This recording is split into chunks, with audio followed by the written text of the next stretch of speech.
이것도 언어 생성형 AI의 직업적 고정관념입니다. 자, 여러분, 언어에도 어떤 고정관념이 있습니다.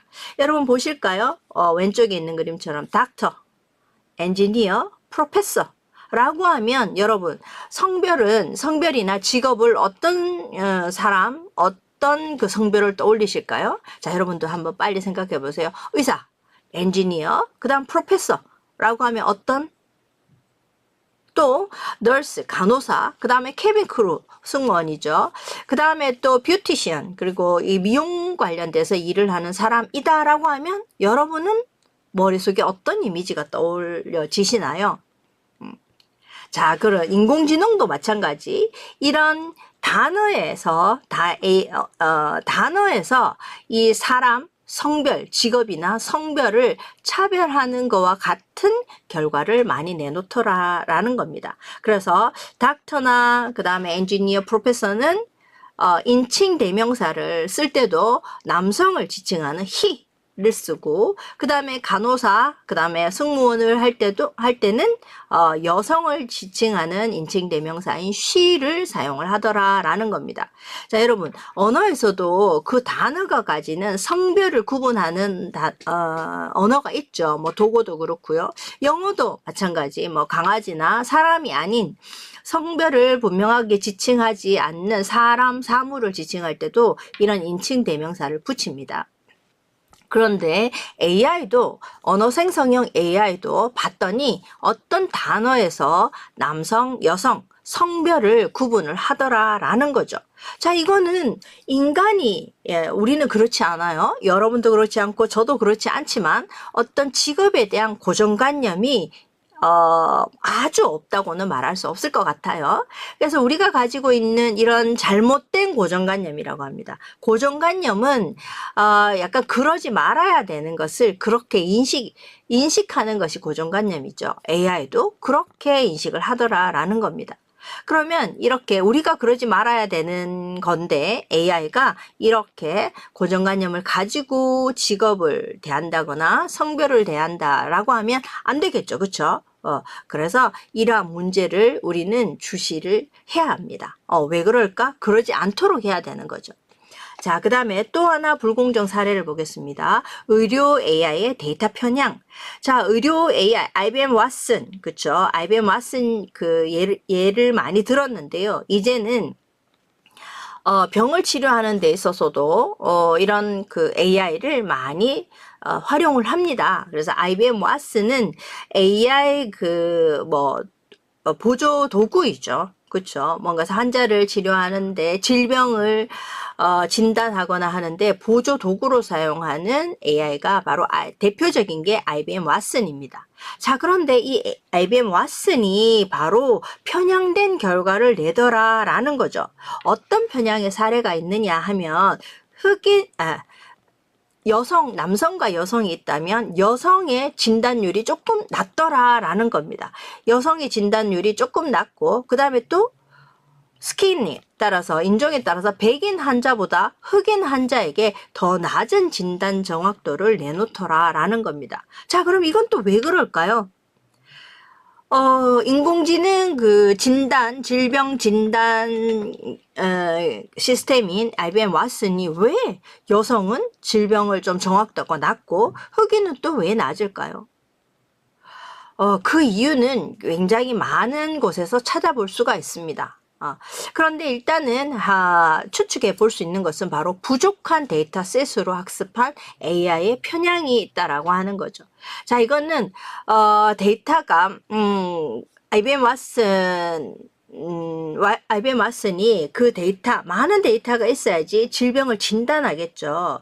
그래서 굉장히 많은 데이터가 있다면 그 사람의 질병에 대한 데이터가 있다면 어느 정도, 예를 들어 사진을 찍었을 때 어떤 지점에 어느 정도의 색깔로 구분하는, 그럼 예를 들어 암세포 같은 경우 그런 정도면 이런 질병을 가지고 있다라고 하는 데이터가 많으면 확률이 높겠죠. 그런 데이터가 있다면 예를 들어 어떤 사진을 봤을 때 그런 부분에 약간의 사진상으로 명암의 차이가 나는데 크기나 이런 게 봤을 때는 확률을 비춰봤을 때 데이터를 비춰봤을 때 이거는 그런 질병이다 라고 하는 것을 맞출 확률이 높은데 데이터가 조금 부족했다라고 볼 수도 있는 겁니다. 그 다음에 또 하나는 백인 환자보다 흑인 환자에게 낮은 정확도. 이거는 뭘까요? 이거는 그 영상 시스템에 대한 것이 있다고 해요. 그 영상 시스템에서 예를 들어 조명이라던가 이런 것들 때문에 그렇기도 하고, 그 다음에 또, 이 이외에도 그 인종에 대한 것 이외에도 소수민족에 대한 데이터가 부족할 경우에는 그 사람들에 대한 정확도가 조금 떨어지겠죠. 어쨌든 이 AI는 많은 데이터를 표본으로 해서 데이터셋이 풍부해야 합니다. 그 풍부한 데이터셋이 있어야만 학습된 데이터가 있어야만 새로운 새로운 사례를 갖다가 이렇게 대비했을 때 정확도가 높아지는 거죠. 그래서 의료 AI도 이런 데이터 편향이 있더라라는 겁니다. 데이터 편향은 데이터셋이 좀 부족할 때죠.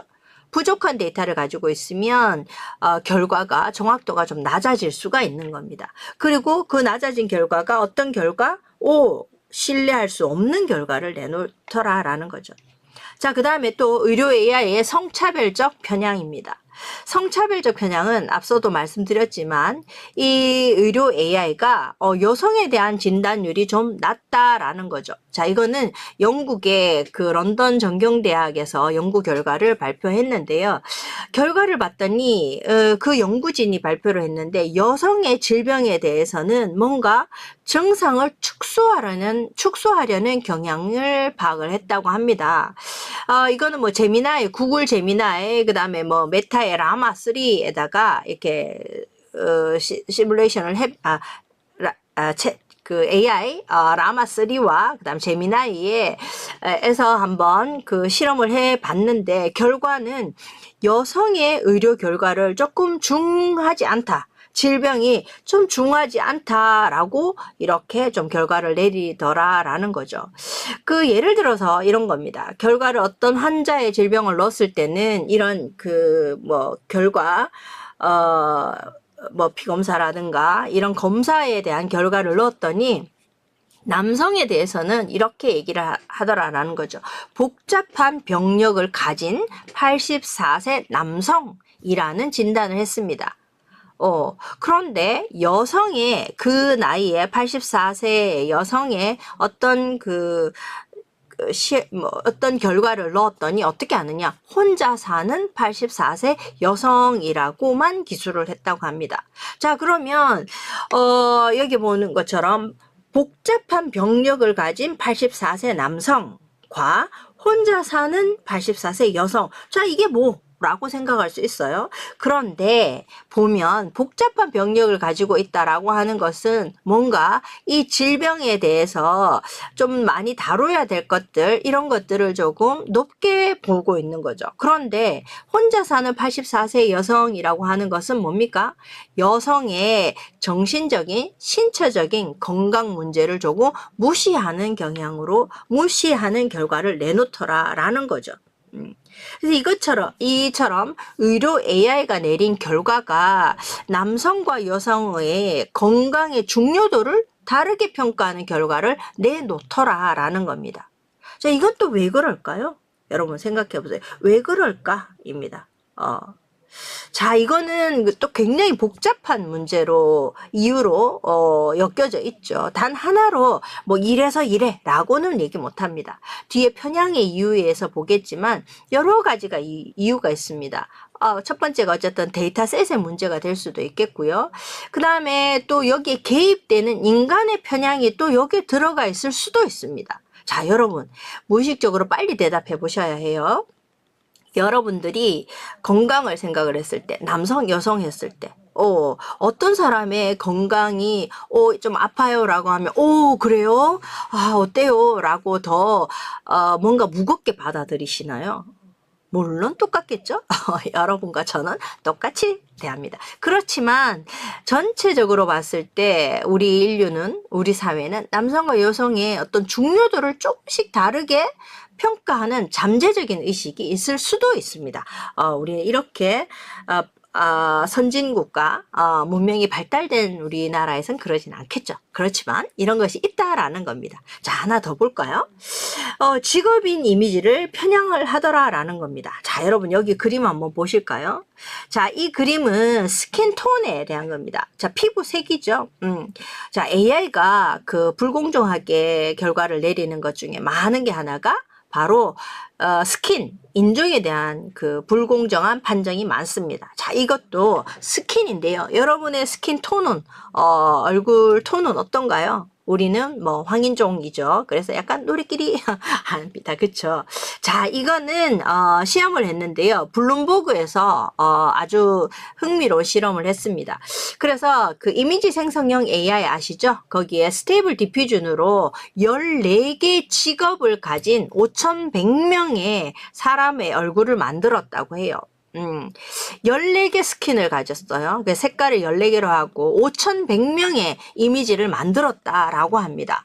그랬더니 어떻게 했느냐? 5,100명으로 했더니 어떤 직업으로 만들어냈느냐? 5,100개 사진을 만들었어요. 스킨은 14개 중에 고르고 그 다음에 사진을 만들었더니 그 중에서 색깔에 따라 직업을 달리 평가하더라라는 거죠. 자, 예를 들어서 약간 스킨이 밝은 그런 스킨색과 어두운 스킨색으로 구분이 되는데, 자, 그럼 밝은 스킨색의 색으로 표현한 직업군은 어떤 걸 그렸을까요? 문제가 되니까 그래요. 이 스테이블 디퓨전이 그려낸 스킨톤에 따른 직업은 변호사, 판사, CEO와 같이 고연봉의 직업일수록 스킨톤을 밝게 해놨다라는 겁니다. 밝고 남성으로 그렸다라는 거죠. 그리고 반대는 또 여성이고 또 그렇지 않은 조금 연봉이 좀 작을 수 있는 직업군으로 표현하더라라는 거죠. 그래서 이거는 바로 직업인의 이미지를 편향되게 가지고 있다. 스테이블 디퓨전은 대표적인 이미지 생성형 AI입니다. 이미지 생성형 AI가 5,100개 그림을 내놨더니 이렇게 편견을 가지고 있더라라는 거죠. 그래서 이것도 또 뭘까? 또 참 많이 우리가 살펴봐야 될 부분입니다. 자, 그리고 또 범죄를 예측하는 콤파스 시스템이 있습니다. 자, 지금 많이 도입하고 있죠. 이 콤파스 시스템은 미국에서 사용하고 있는 건데요. 이 콤파스 시스템에 AI 기술이 도입된 콤파스 시스템입니다. 그래서 범죄를 미리 예방하기 위해서 뭐 범죄율에 대한 통계를 낸다거나 할 때 사용하는 겁니다. 자, 그런데 이 콤파스가 편견을 가진 결과를 내놓더라는 거죠. 자, 여러분 두 사람의 그림을 한번 보겠습니다. 중간에 사람이 있는데요. 왼쪽, 오른쪽 사람이 있어요. 이 사람은 물론 범죄 이력이 있습니다. 범죄 이력이 있는데 범죄 이력이 있어요. 자, 그래서 범죄 이력이 있는 사람을 나중에 재범률에 대한 예측을 해봤다고 합니다. 재범률을 예측을 해봤더니 여러분도 한번 평가해 보세요. 여러분들 이 그림에서 자, 왼쪽 사람 백인, 그다음 오른쪽 사람의 그림이 있습니다. 여러분은 범죄가 있었던 사람이 나중에 재범의 확률이 높은 사람이 어떤 사람일까요? 그냥 평가해 보세요. 자, 뭐 여러 의견이 있을 겁니다. 그쵸? 그런데 이 콤파스는 이렇게 결론을 내렸습니다. 자, 왼쪽 보실까요? 왼쪽에 보시면 리스크가 백인이 리스크를 낮게 줬습니다. 3점. 흑인은 리스크를 높게 줬죠. 즉 이후에 재범률이 높다라고 평가했습니다. 그런데 그 실제 결과는 어떻다? 실제 결과는 이후에 흑인은 여기에 있는 후에 있는 범죄는 없었습니다. 그런데 그 콤파스가 아주 리스크를 작게 준 백인 남성은 뒤에 보면 약물 소지 혐의로 3번이나 또 혐의가 있었다라는 거죠. 자, 이처럼 범죄율을 예측하는 AI 시스템이 이런 편견을 가지고 있더라라는 걸 볼 수가 있습니다.